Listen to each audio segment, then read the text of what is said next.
And MCU2 has now officially been installed in this car.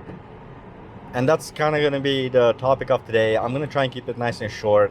But if this is your first time here, welcome to the channel. I highly recommend you guys watch some of the other videos to kind of get caught up on what's been happening.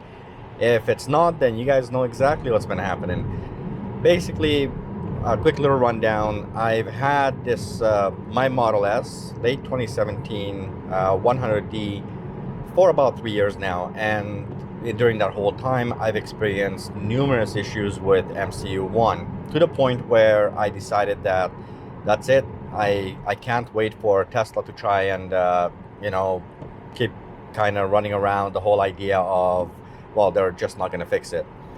So here I am. I decided I'm gonna dish out the money, get MCU2, upgrade to the MCU2, and I gotta tell you guys, it's absolutely insane how much of a difference it made having MCU2. I've only had it for about 2 days now. I didn't want to make a video the first day because I was quite excited. There was so much. It was overwhelming. It was truly overwhelming with the amount of changes that happened as soon as I got the MCU2. The biggest differences obviously came from just the performance of my screen. It's stupid fast.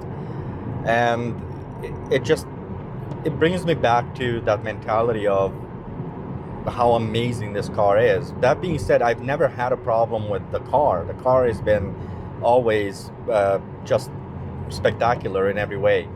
And that being said, obviously the MCU, which controls the car, was a big thing for me. I've had it fail numerous times. If you guys watched my last video, which I really hope you guys do, that was where I really talked about, okay, I give in, I change it up to MCU2. One of the key things that I've noticed is a lot of the stuff I didn't think I care much about, I actually really truly enjoy. The strange part was the visualization. It's something I didn't really expect. I have enhanced autopilot, so I don't have full self-driving. I don't want it, but I do use enhanced autopilot, which means I have navigate on autopilot. I can still use autopilot in the city. It's just not going to react to the lights or the stop signs. And with MCU2, I also had a bonus, which was hardware 3. So now my car has MCU2 and hardware 3. And I gotta tell you guys, it's incredible. Tesla lowered the price for this. It's $1,500 US, $2,000 Canadian plus taxes, of course. In Canada, that comes to $2,240, and that's the price for the MCU2 upgrade. You guys gonna love it if you decide to go for it. You're really gonna love it. What was very interesting is the visualization. You do have a visualization that's very different, especially in the Model S and X, because you do have dual screens. They do end up replacing both screens, the center screen, the big one, and the one behind the bezel. Now you have one. Basically what happens is, before you used to have two computers in a sense for running each screen. This is why, for a lot of you who know what the problem is and the screen shuts down, the screen behind the steering wheel usually stayed up because that was a different computer. Now it's one computer. The side effects of this, obviously, there's stuff that they disclose, they tell you, and that is no more AM, FM. You can get that as an extra option. If you pay a little bit extra, you can add that to it, but frankly, I don't listen to AM or FM. I used to, but I'm a huge Spotify fan, so there's that. Along with this, of course, I had the beach buggy, and I've had what my maps are much more clear, quicker. I do have YouTube, which is really cool. YouTube is, it's one of those things. As a YouTuber, it's kind of interesting, but so now I have YouTube, I have Netflix, Twitch. It's great. The little instructional videos that they give you is actually something I highly recommend people to watch. They are pretty good. Overall, it's just been insane, the speed. I touch something and bam, bam, everything works like a charm, really quick. No headaches, nothing. I would also like to point out that there is going to be something that I found very interesting is your because of the way that the processor works now, and the whole system, the hardware 3 mixed with the MCU2, you are going to have a better performance on every aspect of your vehicle. And with that being said, I guess everybody's going to have their own view on what the MCU is doing or what the hardware 3 is doing. But if you are currently on, I used to have, by the way, hardware 2.5. So I do have all the cameras, and for a lot of you who have AP1, you don't have all the cameras around your vehicle. Hardware 2.5 definitely has it, autopilot 2.5, so that's great. I love that. And with MCU1, the previous MCU, I previously actually had it changed under warranty because of the yellowing border. It didn't fix my problems. It didn't even come close to fixing my problems. But MCU2 has done an amazing job at it. I can't explain to you guys the massive difference from MCU1 to MCU2. With them lowering the price, if you can afford it, if you can dish out that extra little money, I highly recommend it. If you can't, I would like to point out that Tesla has officially done a recall on MCU1. That means that they're going to change your 8GB eMMC chip card, basically 8GB to the 64 gig.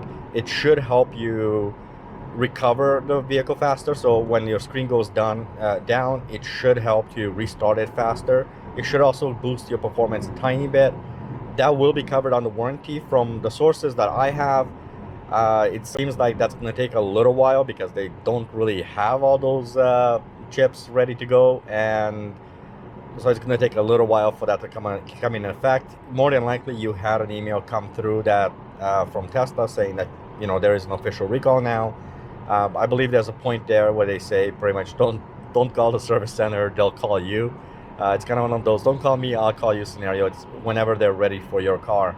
How long that's going to take, I've heard some rumors anywhere from 6 months to a year, depending on how fast they can get their hands on their chips. That being all said, I have to tell you again, if you can afford to do this and upgrade your MCU1 to MCU2, you are going to be pleasantly surprised. It is absolutely worth the money. Until I didn't do it, I believe I actually have a previous video where I said I will not do it. I just got fed up with Tesla not fixing the MCU1. It became a scenario where, with the screen being down, the vehicle got fogged up like crazy. I couldn't drive at times. If I got in a car and both screens were down, I actually could not drive away. And it became a situation where I made the call and said, you know what, for my own peace of mind, for my own sanity, I'm just going to go ahead and do this. Luckily for my wife, my wife said, you know what, let's just go ahead and do it. And I can't tell you guys how happy I am. Give this video a thumbs up, and the more thumbs up it gets, the better. It's going to help me with the algorithm. I'm very close to 1,000 subscribers. I'm really aiming for that. I really hope you guys will support me on that aspect. Mainly because the next few upcoming videos, I'm going to be kind of breaking down some of the key things that this car has. I'll talk a little bit about each thing that this car has, because once MCU2 came in play, it basically brought this car up to the new standard, not to the 2021 standard. Obviously, those are not even out yet, but it really brought it up to a point where I can't be any happier. And I think it's worth discussing all the little things that this car is doing that hasn't done previously, and even the stuff that it has done previously, now it's doing 1,000 times better. And I think 1,000 times I'm actually being generous. It really is that big of a difference. So if you guys are experiencing MCU1 problems, let me know in the comment section below. Maybe I can help you out with some of them. I've experienced it myself. I got some of the stuff kind of worked out, but let me know what kind of problems you guys are experiencing, and I'll try and help you guys out a little bit. At the very least, until you guys either Tesla changes out your eMMC card, or until you decide to maybe upgrade to the MCU2. If you have questions about MCU2, you're currently on MCU1, you have questions, please ask. I know for a fact that it's very hard to find the information because I was looking for this information, and so a lot of you who are frustrated, I know where you're coming from. That being said, thank you so much for watching. I truly appreciate you guys hitting that subscribe button if you haven't already hit it. give this video a thumbs up. It kind of helps out, and I think there's 135,000 Model S's on the road with very similar problems to this. I would love to get this information out there to all those people, and just to kind of let's help everybody out and say, listen, this is what we can do, or if it gets bad enough, this is what you're gonna get if you decide to update. Again, thank you so much. Everybody drive safe, stay safe, and enjoy your car. I know I enjoyed it, even despite the fact that the MCU was a problem. Now I'm having a blast. Again, I'm going to be putting out some videos on that very shortly. Thank you for watching. Catch you guys in the comments. Catch you guys on the next video. Bye-bye.